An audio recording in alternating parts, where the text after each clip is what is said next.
A book fair I visited. Paragraph. A book fair serves as a platform where a diverse assortment of books is brought together for both sale and exhibition. This beloved event holds a significant place in the hearts of book enthusiasts, evoking a sense of festivity and excitement.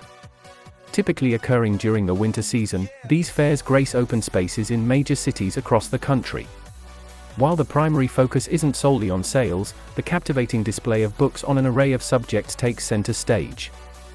Hosted by various institutions on occasions such as Martyrs' Day, Victory Day, and Independence Day, these book fairs hold cultural and historical significance.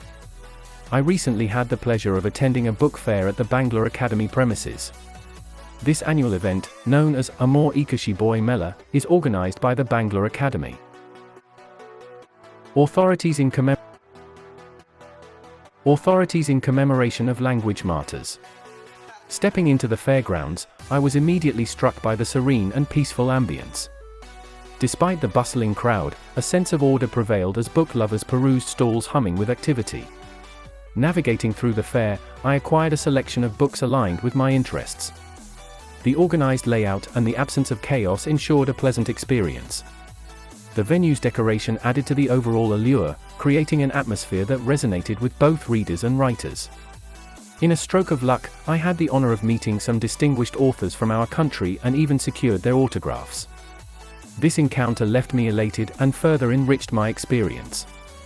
Leaving the fair, I couldn't help but reflect on its significance. Beyond being a marketplace for books, it stands as a guardian of our cultural heritage within the realm of global literature. The event not only fosters a love for reading but also provides a space for meaningful interactions between authors and readers. This book fair, with its fusion of literature and camaraderie, embodies the essence of our literary traditions and its enduring impact on our society.